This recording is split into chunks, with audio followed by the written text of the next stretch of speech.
Our education system just isn't working well enough.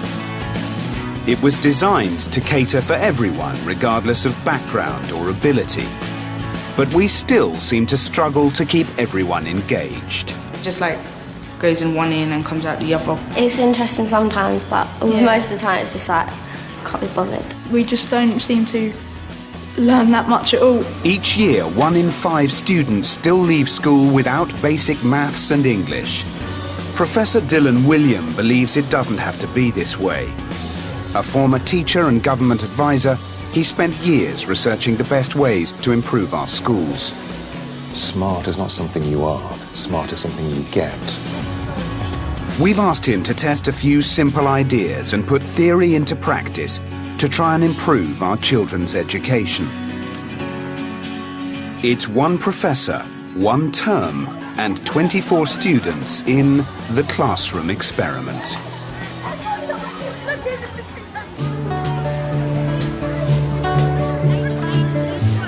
This is where the experiment takes place. Hartswood School. 1,200 students and 90 teachers in Hertfordshire.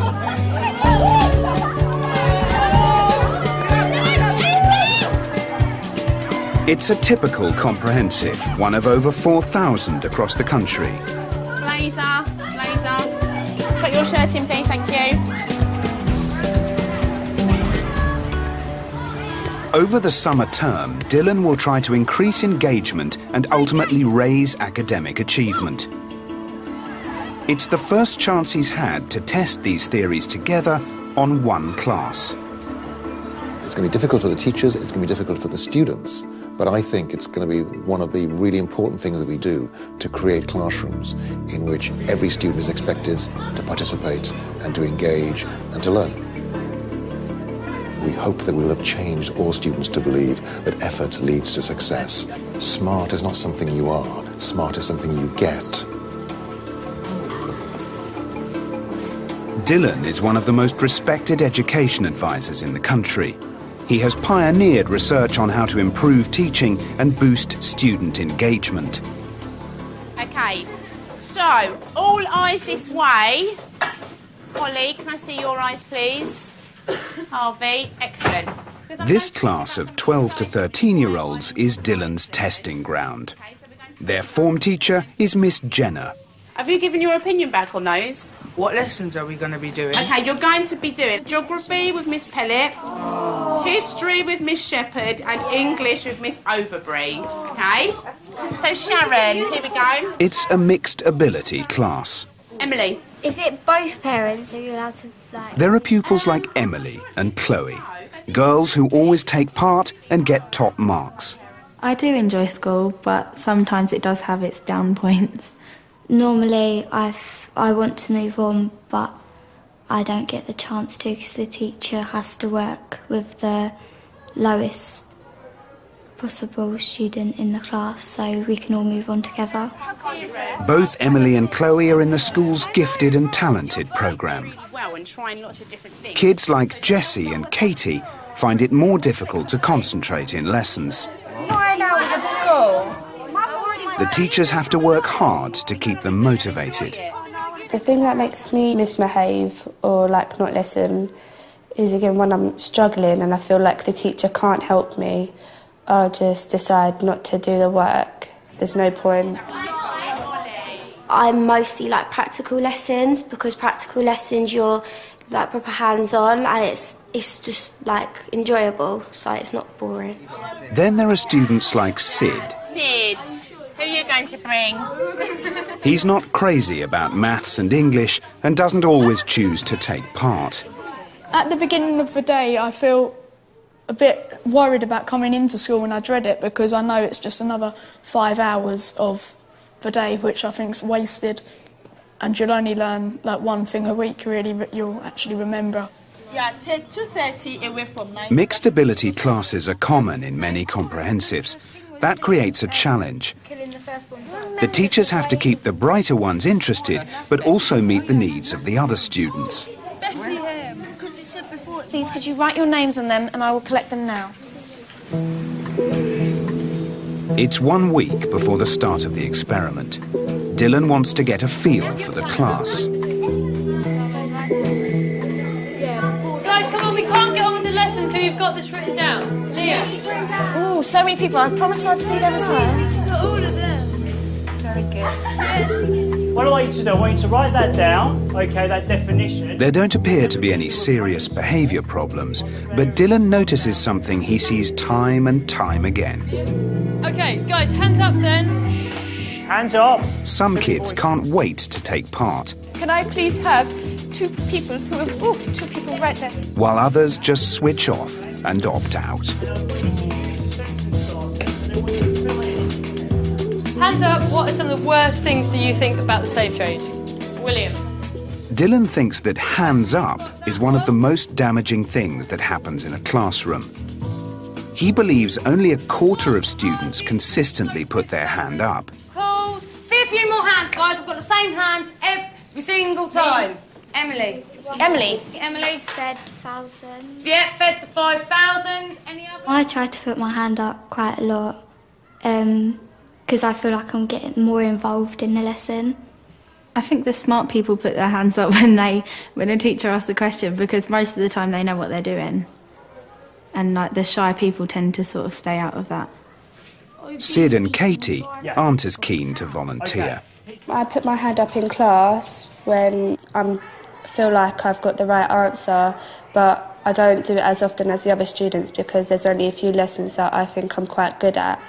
Okay, whether it was a lovely picture of maybe that girl... I put my hand up in class when I feel that I'm 100% confident that I've got the right answer, because if I'm not 100% confident, I feel like everyone would laugh if I got the wrong answer. Even though that's not the case, really, that's just what I feel, and that's to do with my confidence.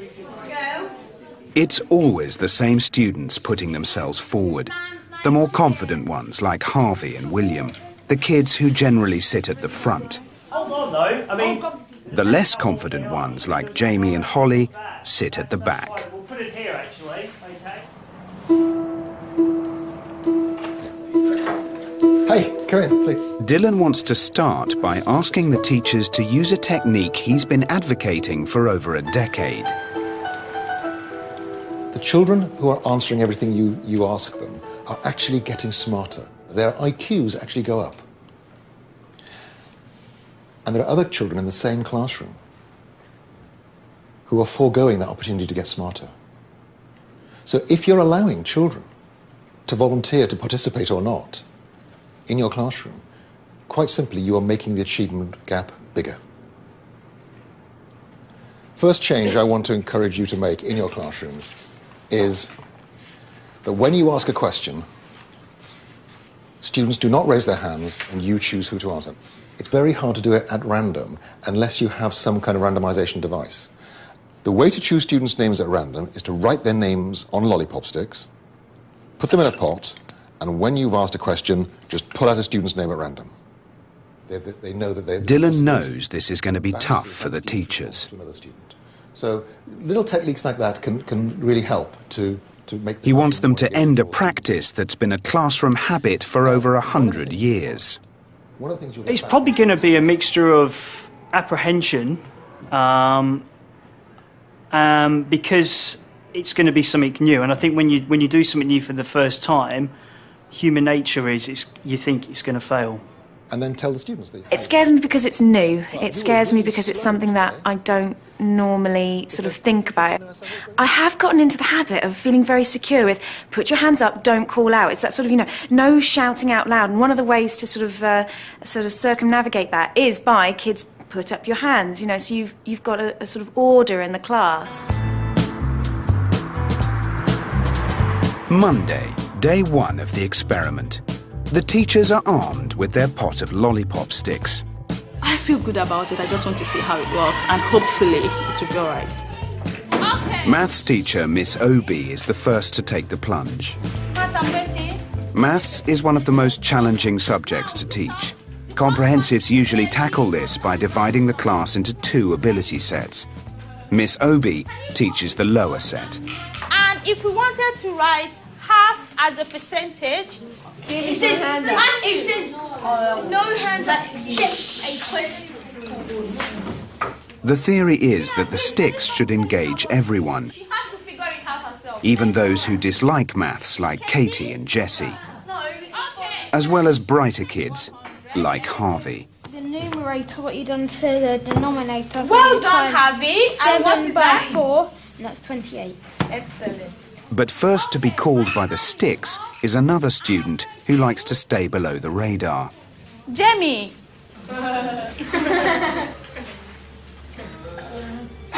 This one. Is it correct? Yeah. 0.5 is equivalent to half. Thank you very much, Jamie. Thank you, Ryan. Go back to your class. Within minutes, the kids forget the new rule. Oh, Charlie. Kira. Did you understand what we did? Can you just in 2 sentences? I got it wrong. Look at it. As the lesson moves on, the kids and Miss Obi get more frustrated. Thank you, Liam, but there should be no calling out. Thank you. Taylor. Oh, Taylor's never going to get it. What should I do? How can I... Liam, will you stop? Excuse me? Yasmin, actually, I don't understand you anymore. What's wrong? Why have you chosen to be naughty? I haven't. Yes, you have. You have actually made a choice.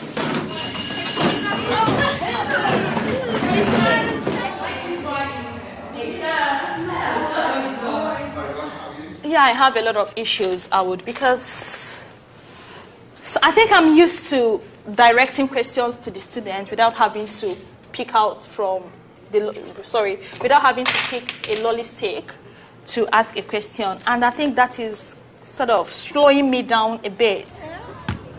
I don't think they responded very well to it because most of them were used to calling out answers. Katie refused to come to the board today when her name was picked because I think she's a very shy student. And Jessie, today when I asked her question, she was like, oh, miss, I don't know it. I'm struggling with pace. I'm struggling with picking out names. So the whole thing is just racing through my mind at the moment. Next, it's English with Miss Overbury. How many things can you think of? Which group is going to be the best group? So our first contestant for today is... Can we have some drum rolls, please? Stop. Stop. Harvey. Sad. Blue, sad. Anything else? It's a boy's colour. Okay, disappointment and sad. All right, guys. Shh, shh, shh. He fell. They dropped got harmed. But what's showing? Put your hands down. Hands down, no, hands up. Fell. You were on the right track, actually. Holly, Holly, Holly. Where's Holly today? Not in. Thank you. The kids don't seem to be responding to it very well. They're still putting up their hands. They seem very aggravated by it today. They seem very frustrated. Okay, so what could we say as our point? Shh, put your hand down. Miss Overbury is worried the top ability students are missing out. Boys, Sid, can you get some help off someone and we'll come back to you? Can you get some help off someone? Children like Emily, sort of, you know, your Chloe's. You've got kids who really want to answer. And it's going to get very frustrating for them when, you know, you can see maybe other students not quite getting it. Let's have a look. Katie, next one. I'm not reading. I'm not so sure whether I like it or not. I feel, if anything, it's actually hampering things instead of making things go smoother. So you know that you did not put your hands up. I will ask whoever In science, others like Liam and William struggle to be patient. The heat goes up and then it cools. William? And then... I know you know, but this is you know how it's working today, okay? You want people that don't know and it's just pointless. What I would want you to do is... When you know the answer, you can't say it.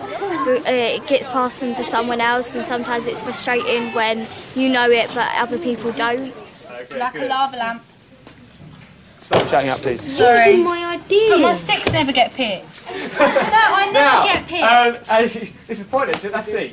In lessons, when I wanted to answer a question, my name was never picked out. And it sort of like, it made me get a little bit like frustrated. Any examples, Chloe?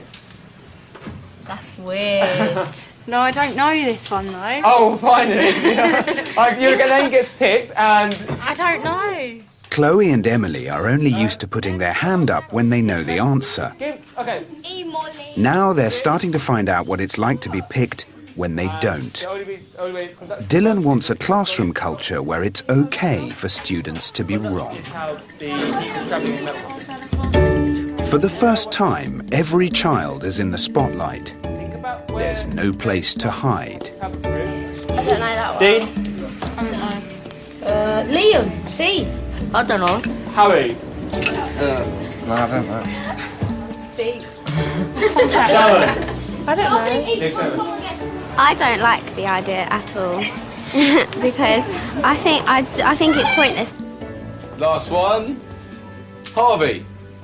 Day 3, and the teachers still don't like it. Did anyone get, I want you to put up your hand, actually don't put up your hand, I want you to, Sharon.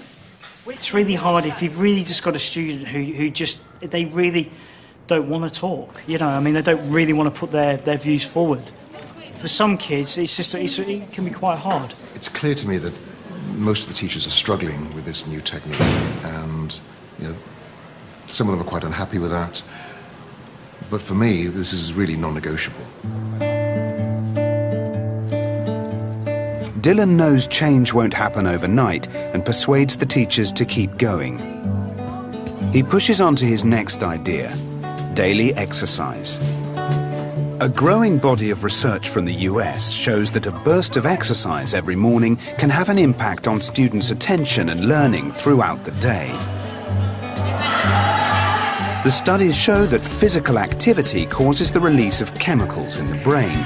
The result is more focused and motivated students. At the moment, this class has only 2 hours of PE every week. After I've done some exercise, I feel good about myself because I feel like I've done some exercise and I've done something good, but then also sometimes I don't enjoy it. I like the idea of PE, but I don't like it sort of because of, in science, if you're bad at it, you don't really have to showcase it, but in PE, you're playing in a team and you're showing everyone how bad you are at something. I don't want to see that ever again in this lesson. The impact of the exercise will be hard to measure, but Dylan wants to see how the kids respond. Last minute, make it a good one! I'd like to see the teachers saying that the kids are more focused, the students themselves saying that they feel more alert, that they feel wider awake, that they feel that they're able to give their studies more attention. Those are the things I'm looking for. Sharon, have you got yours? Your slip? Have you done it already? Dylan asks form teacher Miss Jenner and head of PE Miss Clifford to deliver the next idea.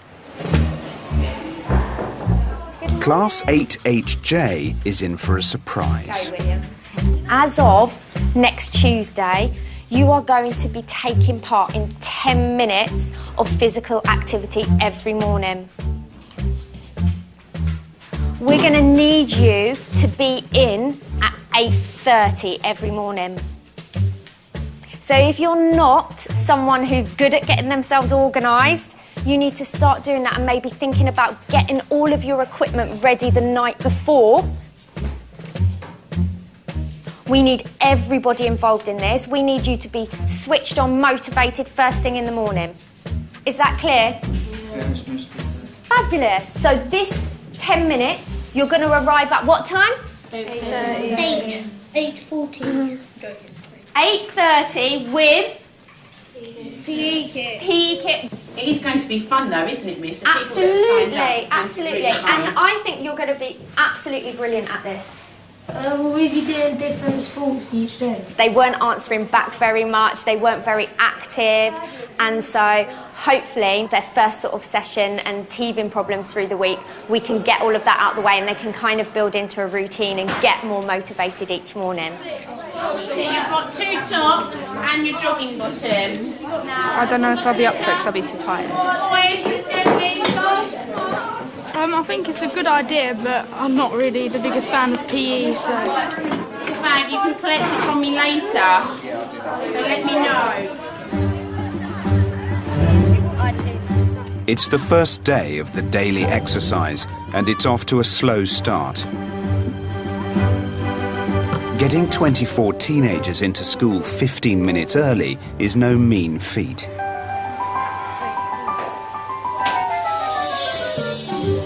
think what we have here is the very interesting teething problems of actually getting every single child into kit first thing in the morning. So it's finding a spare kit for those who haven't brought theirs for one reason or another. Can you give that to Sid, please? Right, good morning. How are we all feeling this morning?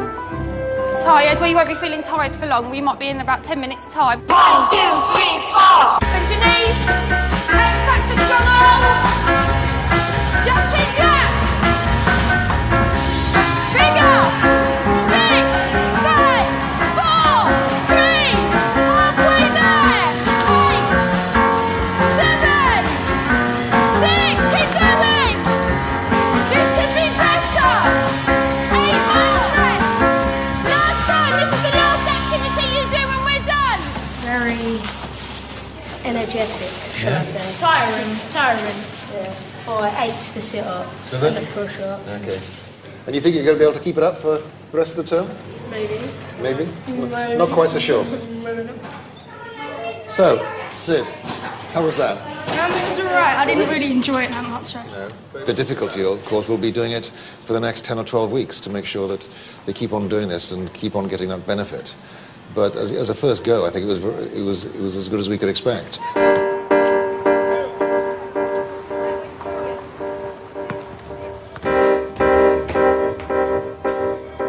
It's now 1 week since the introduction of No Hands Up.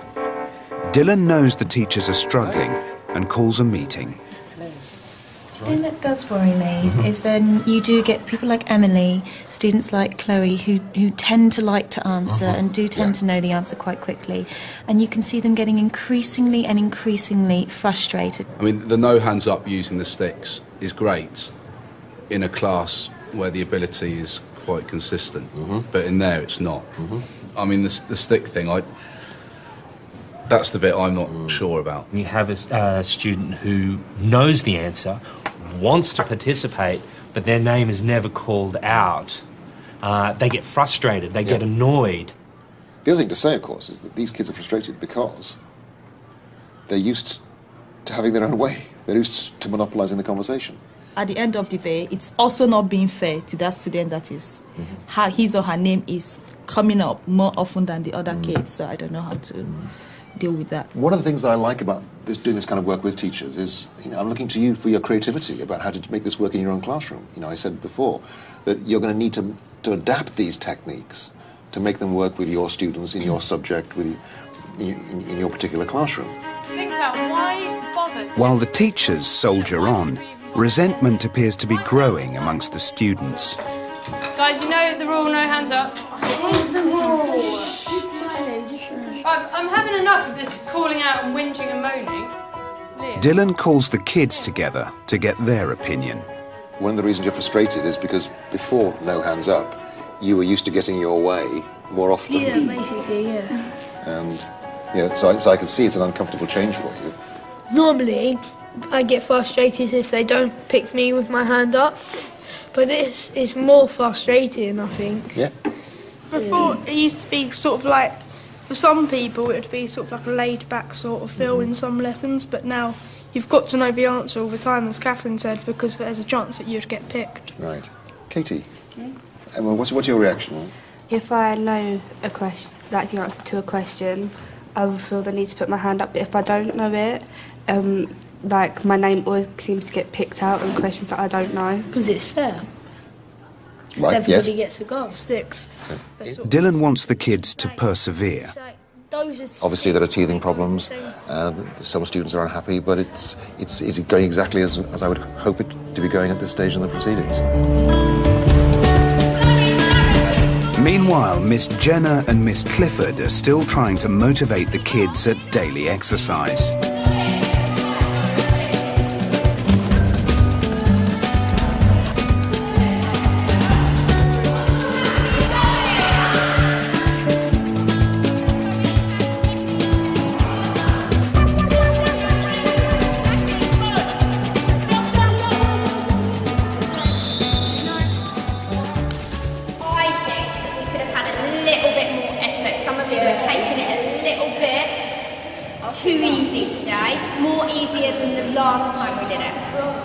You've got 2 minutes to get yourselves into your uniform. Run, off you go. For some, the early start is paying off. It's quite interesting because when I'm in the morning, because I wake up and I'm like really asleep, and then when I come here, like I'm woken up a bit and I'm excited for the next lesson. At the beginning, I just felt like, oh, I'm not going to be able to bother with this. But now that I've done it, it's actually really good. It's got me in a more happier mood and got rid of, made me less tired, sort of. I used to feel tired and kind of drag myself to school, but now I just feel sweaty and I guess more awake than I used to for first period.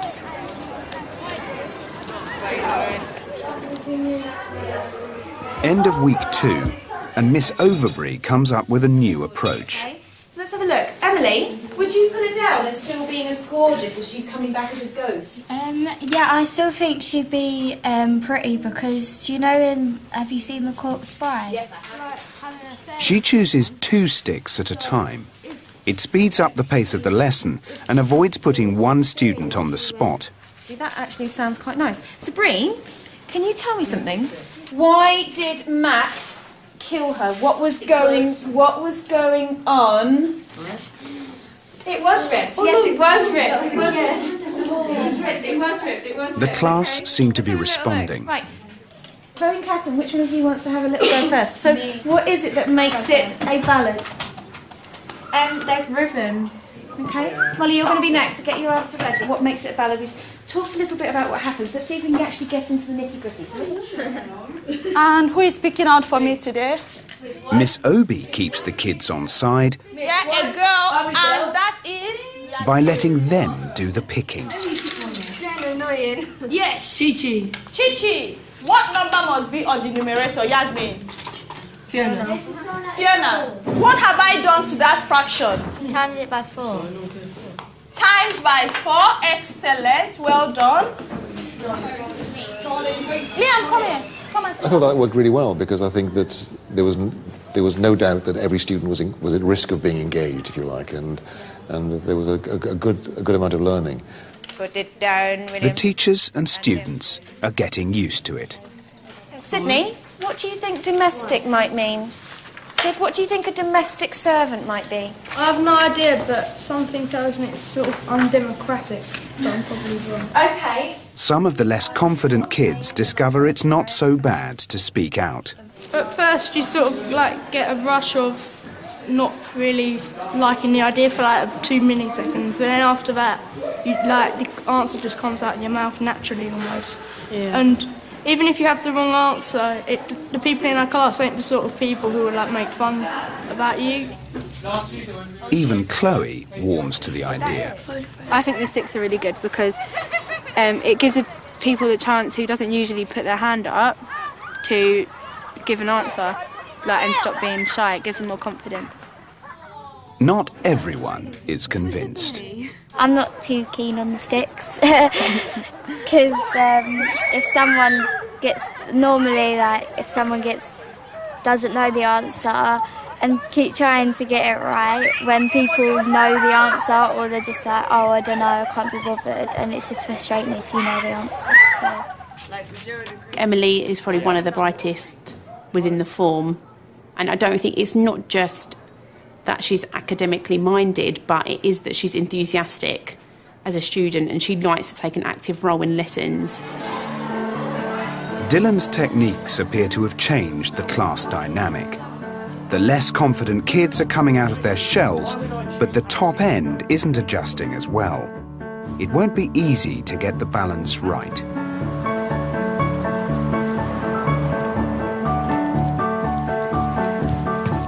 It's Thursday, and the kids have been exercising every day for over 2 weeks. Okay, so it's 8:40, and I'm wondering where the students are. This is meant to be the start of the day, so clearly it's not happening as quite like clockwork as I might have hoped. Morning, boys. Couple of minutes, please. Morning. Yeah, so we have 4 boys anyway, so but it's still You know, the difficulty of the school day is so precisely timetabled that unless we can get this happening really almost effortlessly, the students are actually getting here on time, getting themselves kitted up and in here without chivying, then it's going to be really difficult. Morning, ladies. Couple of minutes, please. Getting the kids to arrive on time is still a problem for Miss Jenner. I think some of them are getting a little bit tired from the routine of getting here a little bit earlier. So, some of them seem a little bit grumpy. It seems to be getting to some of them a little bit now. The routine's kicking in. I think, like, oh my God, we've got another 10 minutes exercising almost every morning. And I'm really disappointed that there's not many of us here. So I'm going to quickly take the register to see who is missing, because I'm not going to nag the people that are here. I will nag the people that aren't. 10, 9, 8, 7. For some, the early start is still a struggle. And to those people that have turned up on time today and have had a fantastic exercise morning, well done, because I can see that you've been working really, really hard this morning. Actually, Miss Clifford is really pleased with the way that you've been working, and thank you for your help today, boys. The people that didn't, you have really, really upset me this morning, really upset me. It is hard for me and Miss to get here on time as well. Okay, this morning I got up extra early to go and buy you guys lunch to say well done. So it's really hurt me this morning that I've got so many people turning up late. I always want them to do well at everything.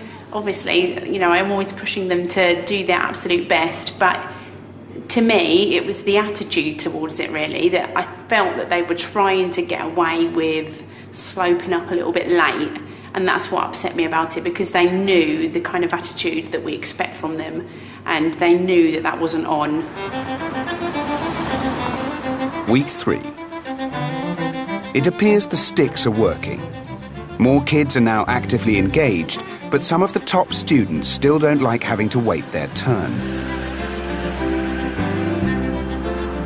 So Dylan's now got 2 more ideas he thinks will meet the needs of every single student.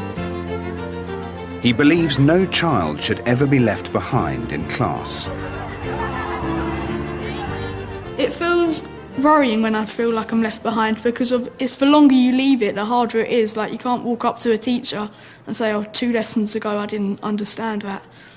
When I don't quite get the lesson, I feel like more stupid than everyone else, because they'll be like doing the work and I'll be asking the teacher for help. Dylan doesn't just want one student to answer, but all 24. Hi. I think the next stage after you've got no hands up under your belt is what I call all student response systems. What you need is one of these, a mini whiteboard. I think mini whiteboards are the most important development in educational technology since the slate. If you want to get every student engaged, if you want to find out whether they've understood something, you ask a question, the students write their answers on the mini whiteboards, and then they hold them up. And you can quickly eyeball the whole class to see if they've understood it or not. It's very simple, but incredibly useful. Another technique we're going to encourage you to use is traffic lights. Every child has 3 cups. At the beginning of the lesson, the green cup is showing. If you want to signal to the teacher that you think she's going a bit fast, you show yellow. And if you want to stop and ask a question, you show red. So there are a number of these techniques, very simple, very low-tech ways in which you can improve the quality of information that you're getting from your students. All these ideas sound really good, and I'd love to be able to use them all, and hopefully we will in the next few weeks. But it also strikes me it's a lot of stuff for them to play around with, drop on the floor, break, scribble on. You know, this is, you know, I don't know, is there any like particular technique or something? You'll have to find a way that works for you, but what one teacher I saw doing was when a kid scribbled on a cup, she just took the cups off him. And he wasn't allowed to communicate using the cups. And he thought that was a punishment. So often kids will see, you know, this equipment is a way to help you as teacher help them. And if they misuse the equipment, then you're going to close that line of communication. I think that what Dylan has given us today is going to be really, really helpful in class. It's somehow things that I have heard of before, sort of in the grapevine, but I've never really implemented for one reason or another. Maybe because I didn't have the time, I didn't have the resources. It was a great idea at the time, but I never really got into it. And I think it's going to be a really good opportunity just to try things out. Miss Obi is nervous about more change. The whole training is giving me a mixed feelings because when you start something, some kids are going to react negatively to it. So there is that anxiety because I know that for the next couple of lessons, it's going to be disruptive. Miss Obi has only been teaching for 2 years. She changed her career from banking when she came to England. I'm going to give you out whiteboard pens and you do. Once you write on this board before I ask you to start, I'll take it off and that's it. You've lost your chance. Miss, can we test it if it works? It works. Okay. 3, 2, 1. So far, so good. The whiteboards work well and everyone is engaged. Okay, time is up. Can everyone show me their answers on their whiteboard quickly? Show me your answers quickly. Okay, from checking your answers, most of you have got it wrong. Excuse me. Now. 10 minutes into the lesson and the boards are put to more creative use.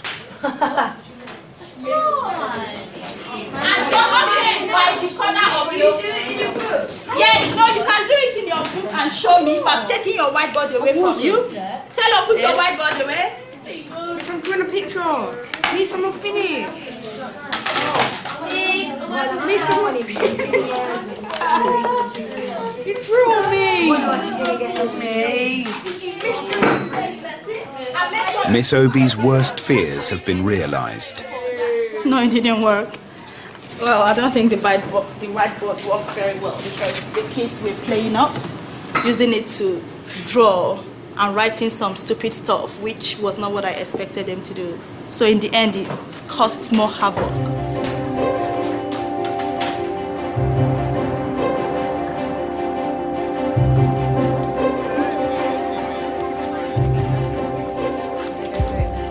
Miss Overbury wants to try the coloured cups. She gives the class a written assignment and gets the students to use the cups to tell her how they're getting on. If at some point during your assessment you're not too sure about something and you're feeling a little bit worried, I want you to please to go to the yellow one. If, however, you're really stuck and you need immediate attention, i.e. you want me to come to you first because you're really stuck, you can't even go on to the next sentence, I want you to put down on a red. I want everyone, please, to put it on the green for now and leave them alone. I want everyone not to be touching them. You're touching them. You're a cup toucher. Leave it.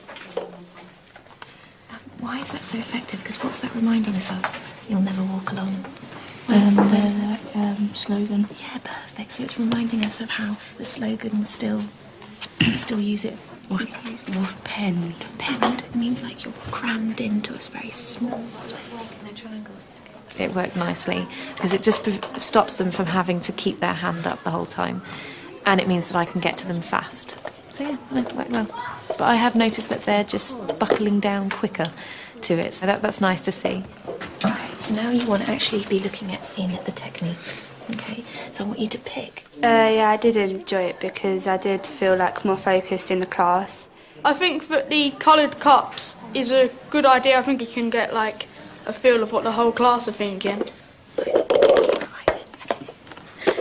So if I see a yellow cup, I will come to you. The new techniques are a hit with the students. If you're stuck on something, when you're writing in your books, you're independent. But if people's putting their boards up, you can look around and get help, basically. I think that the cups do actually work, and instead of putting your hands up all the time, you can just sit there and just wait for a teacher to come round. You don't have to keep your hand held up. Whiteboards are good because you can get an overall view of what the class thinks of the work.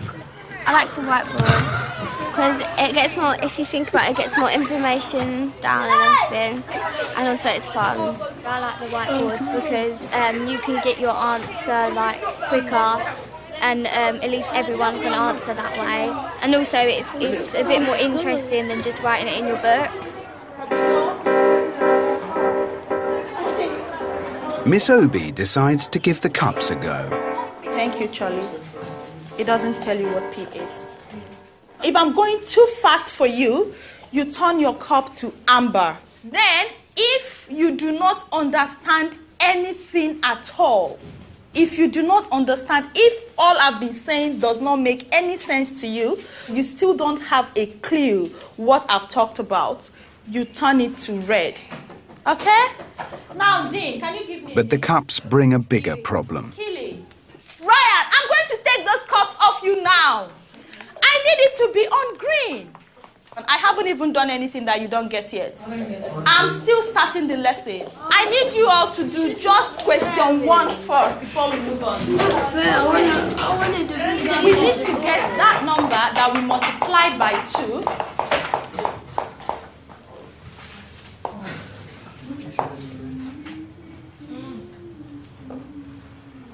The students send Miss Obi a clear message.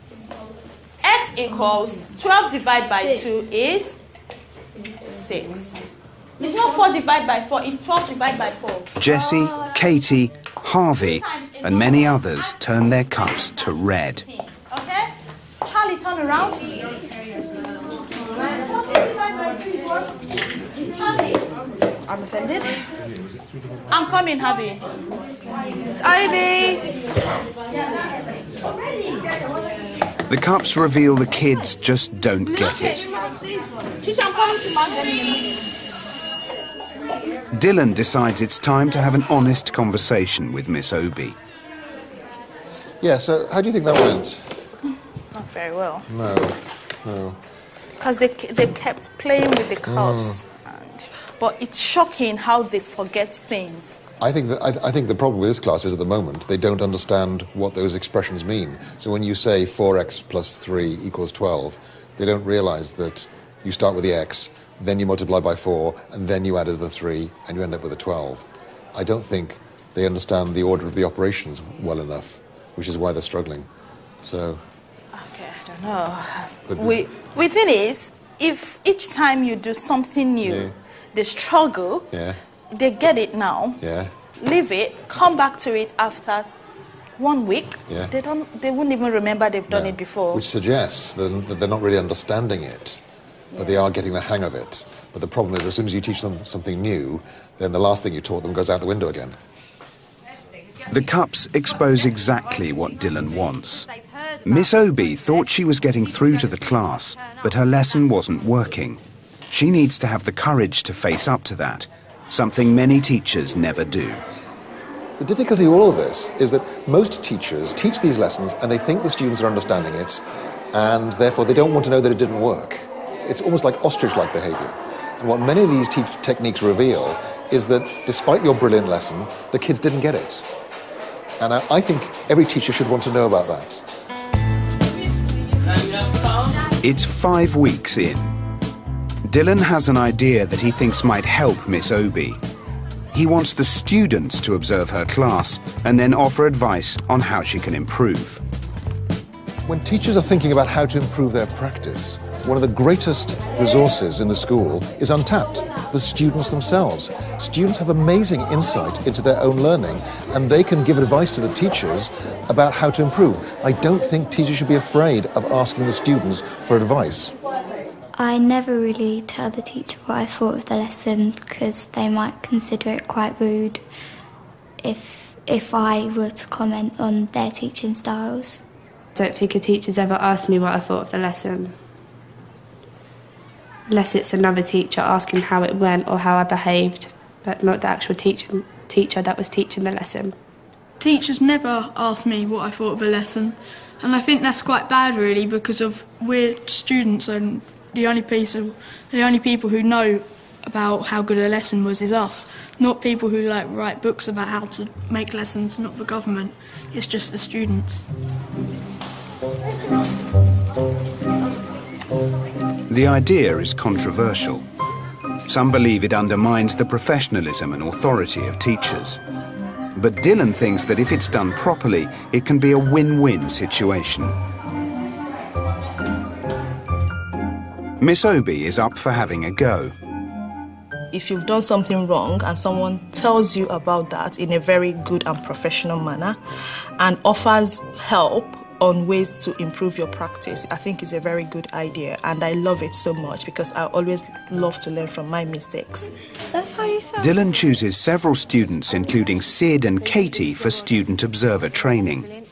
So you've got to be really professional because the teacher has to trust you and has to trust what you've got to say. Okay? They learn how to analyse a lesson, examine how much learning takes place, and give constructive criticism without getting personal. You need respect, because if you haven't got respect for someone, then you can't really give good feedback about them. And honesty, because if you're not honest with the feedback, then there's really no point of giving feedback, because the point of this is to actually tell it like it is. Brilliant. Okay, fantastic. So when you have your first meeting with them, you can share sort of what you looked at in this training. Sid and Katie meet with Miss Obi to find out what areas she wants them to consider. I would like you guys to observe if I give the students enough waiting time to give me a response from the question I've asked. The next thing is the pace of the lesson. And the last one is behavior, obviously. You know, this must always come up, isn't it? Yeah. So, behavior. For Katie, it's a very new experience. Having struggled in maths, she is now in a position to advise Miss Obi. Or maybe like it while you're teaching, you take it is a responsibility, but then it's a privilege as well for us to be chosen out the whole form. For a teacher to allow you into the classroom and give feedback, I think there's got to be some trust, really. So I think it's quite a big privilege to be able to be put in that position. 5x minus 5 equals... It's time for them to observe her lesson. X is 5. What is 3x?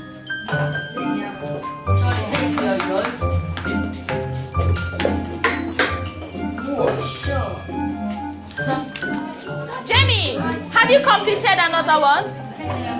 Are you able to do it? I'm doing it again. Shh. 2x plus 3 equals... Cross the magical bridge. Yes, Dean. Shh. Taylor, you know what to do. I've explained how to do this to you. There's quite a lot of people with their hands up, but there wouldn't be so many people with their hands up if not as many people was misbehaving during the demonstration. Quickly helps stop students good marking while we're working. Because 2 days later, they're ready to face Miss Obi. How bad yesterday?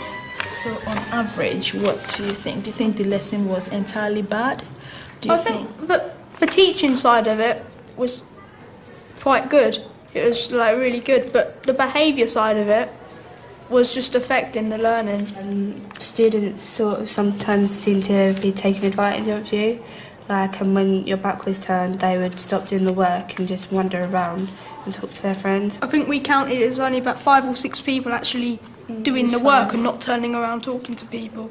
So that's, in essence, being more strict. Me and Sid had a thought, you should get all the people who had a red cup, because if there's loads of them who has a red cup up, it would take more of your time and you're running around the classroom. Me and Sid thought you should get them into a group and explain it with all of them at one time. Okay, that's fine, thank you. We thought it went quite well, the interview. I think that she took on board the feedback quite well. What do you think? Yeah, I agree with Sid. She seemed to take in everything that we said. I think it must be quite hard to be a teacher because you've got all these things that you've got to keep on top of, do people not understand the work? Are you praising enough people? Are people being silly and not doing it at all? now I have realised how hard it is and how much work Miss goes through to do all the lessons plus deal with all the students. So I think I will think twice about my behaviour now. I think they were very, very constructive in their feedback. They've really put in so much effort into this, and it's really, really useful because they obviously saw everything that happened in the lessons. So.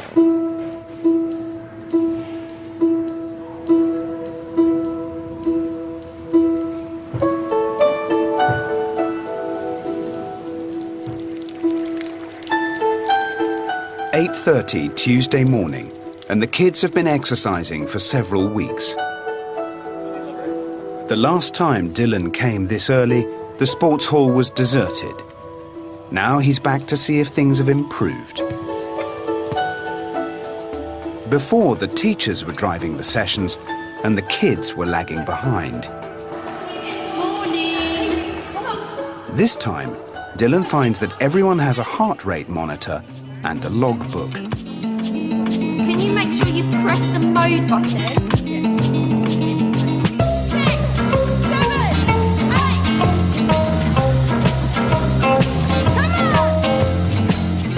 The daily exercise has posed some practical challenges, from fitting more PE into a busy timetable to getting 24 students into kit day after day.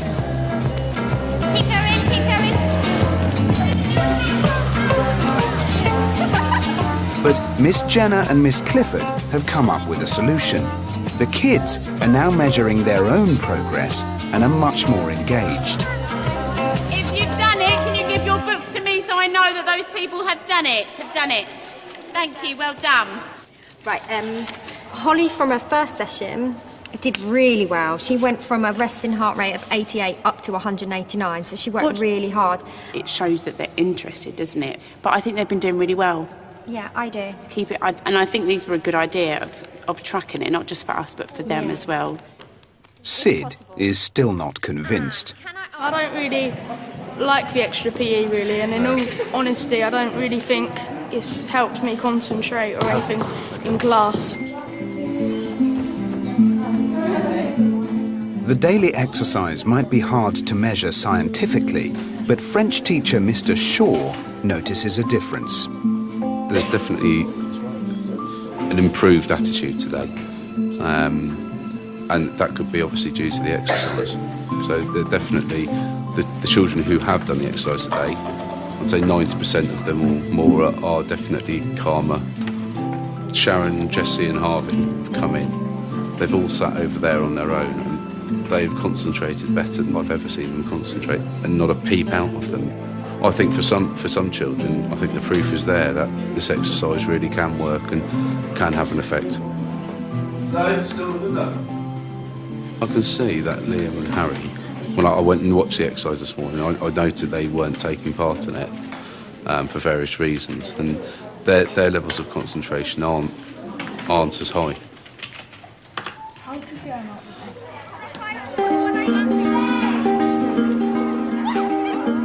Halfway through the term, and the atmosphere in Miss Obi's class has Have you changed. corrected all of them?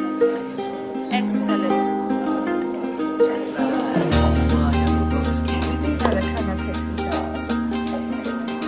Along with Dylan's techniques, she's implementing some of Sid and Katie's ideas. If you're red, can I ask you to come forward, please? This face is made of rectangle. What is the length and the width of that rectangle? This one? Katie, what is the length and the width? 4 and 6. 4 and 6. Well done. So It felt nice to know that a teacher's finally listening to our opinions on how maybe how to do something different in the lesson, and it feels nice. What should I do, Holly? Times 2. So 18 times 2 is Kiran? 18, 30, 36. Excellent. It's 48 centimeters. I've learned so much, and it's just finding ways to making it my own teaching habit and improving on it, because you keep learning every day anyway. But if I just take what I've got now, run with it, put in some more efforts, put in some more planning into it, I think it would be really nice. Have you noticed much of a change in the students? I feel like there are different students now. They are more actively engaged in classroom discussion, in work, in talking to their peers, asking for help from the teacher, which most of them didn't do earlier. Yeah. 6 times 2, 5 times 6. Yeah, that's right. For less confident kids like Katie, there's good news. Oh, excellent. Well done. And I know you don't find maths easy, but your teacher has said that you are one of the most improved students this year. How does that feel? Does that feel... Makes me feel well proud of myself. Good. Yeah. And is this something you think you're going to be able to carry on, this increased attention? Yeah, because like before I didn't really know that I could get better maths, but now that she said I'm one of the most improved, I know that I can do it then. Yeah, I think it is most... For straight A students like Emily, there's learning of a different kind. I listen to people more because I've actually noticed that some people are a lot smarter than I used to think because they've had their chance to share now, and I think if the sticks do go or if they stay, I definitely give other people a go as well. Before, what would happen is you'd get a group of about 6 people who would always be answering the questions, but now it's a lot more, everyone's in the same group and it's just a lot more people getting picked out, so everyone has to know the answer. Right. It's the last day before half-term break, and just when everyone thought the experiment was running smoothly, there's a new problem. Dylan hears that someone's sticks have gone missing from the teacher's pots. Really? Which pot? My pot? Have they actually? Was it the more talkative ones? Maybe I should place my words better, more carefully. That decided they didn't want their names in the pot. Perhaps they felt they weren't getting a say in the class. Perhaps they felt they were being neglected or left out. I'm very shocked if they did take the sticks out. At the same time, very intrigued. I'd like to know why they felt that they had to take their name out. So, whose name is missing? Shall we have a look? Kieran.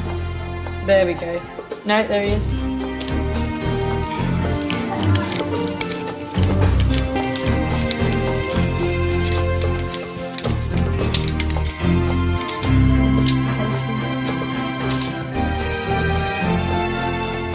Oh, really? That's very interesting.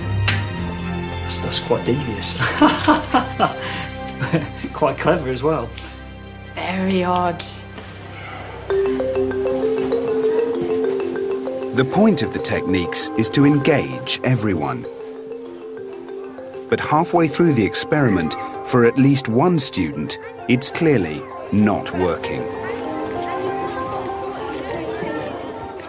Next time on the classroom experiment, the students get fed up with more change. It says that I have a lack of effort. Oh, I don't care. The teachers face an attitude problem. I've got a real big moan to have. You just let me down, and you let your teachers down, you let yourself down, and you let each other down. And Dylan worries that the experiment is not going to plan. If we end up building up the quiet students and losing the able students, then this will be a disaster.